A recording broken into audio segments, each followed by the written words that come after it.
అస్సాంలో పుట్టిన ఓ వ్యక్తి కథ ఇది. కొంతమంది కళాకారులు తమ కళతోనే కాదు, తమ వ్యక్తిత్వంతో కూడా చాలా పాపులారిటీ సంపాదించుకుంటారు. అలాంటి వ్యక్తిత్వం ఉన్న కళాకారులు ఈ లోకాన్ని వదిలి వెళ్ళినా సరే వాళ్ళని ఎప్పటికీ మర్చిపోలేరు. అలాంటి కళాకారుడి కథ ఇప్పుడు తెలుసుకుందాం. జుబీన్ సెప్టెంబర్ 19న ఈ లోకాన్ని వదిలి వెళ్ళారు.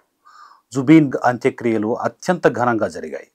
జుబీన్ బర్గ్ అభిమానులే కాదు, మహిళలు, పిల్లలు, యువకులు అందరూ ఆ అంత్యక్రియలకు తరలి వచ్చారు.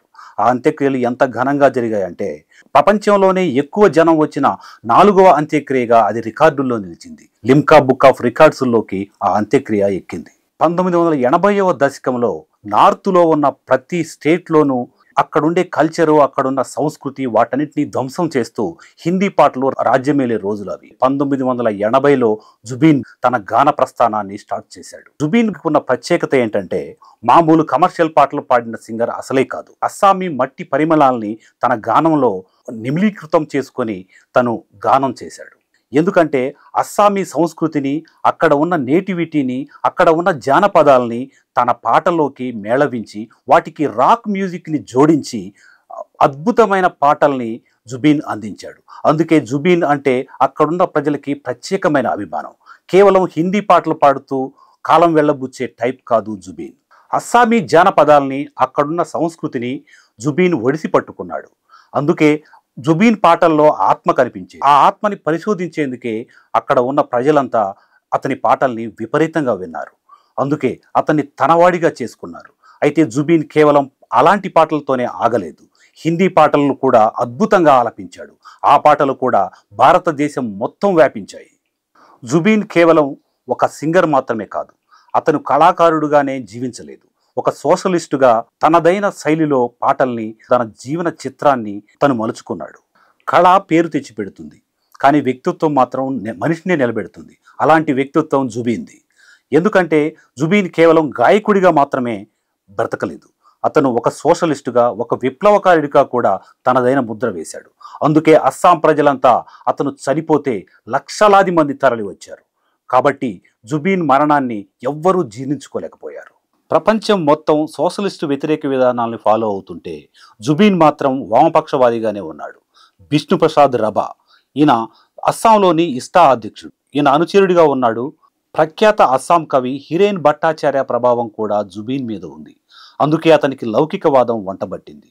హిరేన్ రాసిన చాలా కవితల్ని అతను తన పాటలుగా మలిచాడు. జుబీన్ మొదటి నుంచి సాంప్రదాయ వ్యతిరేకిగానే ఉన్నాడు. సాంప్రదాయవాదం అంటే జుబీన్కి అస్సలు నచ్చేది కాదు. ఎందుకంటే అతనిలో విప్లవ భావాలున్నాయి. జుబీన్ బ్రాహ్మణ వ్యతిరేకిగా ఉండటమే కాదు, బ్రాహ్మణిజాన్ని వ్యతిరేకించాడు. అదేవిధంగా ప్రభుత్వ విధానాలని కూడా అతనికి నచ్చకపోతే ఖరాఖండిగా వ్యతిరేకించాడు. అలాంటి గట్స్ ఉన్న గాయకుడు మరెవ్వరూ కనిపించరు. ఒక్కోసారి జుబీన్ చార్లీ చాప్లిన్ బొమ్మతో కనిపించేవాడు. తన ఒంటిపై చార్లీ చాప్లిన్ బొమ్మ వేసుకుని ఉండేవాడు. అక్కడ నేను పడిపోతాను కానీ ఓడిపోను అని రాసి ఉండేది. అంటే చార్లీ చాప్లిన్ లాగే తను కూడా నిరంకుశత్వాన్ని అస్సలు క్షమించేవాడు కాదు. జుబీన్కి వామపక్ష భావజాలం ఎక్కువ. అందుకే ప్రజా వ్యతిరేక విధానాలని, సిఏఏ లాంటి చట్టాన్ని కూడా జుబీన్ వ్యతిరేకించాడు. జుబీన్ పట్ల ప్రత్యేకమైన ప్రేమని అక్కడి ప్రజలంతా చూపించేవాడు. ప్రజా వ్యతిరేక విధానాలని జుబీన్ ఎప్పుడూ వ్యతిరేకించేవాడు.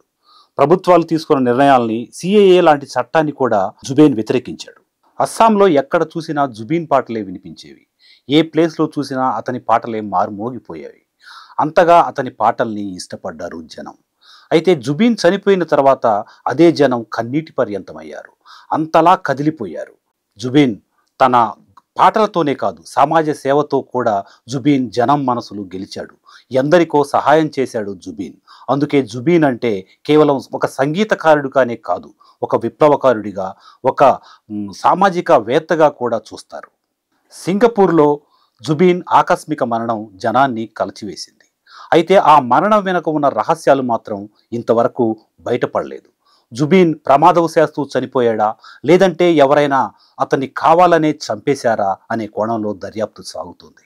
అయితే సిట్ విచారణ జరుగుతుంది, కానీ ఇంతవరకు ఏ విషయమూ తేలలేదు. జుబీన్ లాంటి కళాకారుడు చాలా అరుదుగానే ఉంటాడు. జుబీన్ జనంలోంచి వచ్చిన గాయకుడు.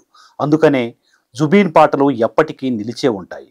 జుబీన్ తన పాటల ప్రస్థానాన్ని ఎలా అయితే మొదలుపెట్టాడో దాన్ని మాత్రం చివరి వరకు అలాగే కొనసాగించాడు. జుబీన్ మత ఛాందసవాదాన్ని తీవ్రంగా వ్యతిరేకించాడు. కులాల అడ్డుగోడలను కూడా వ్యతిరేకించాడు.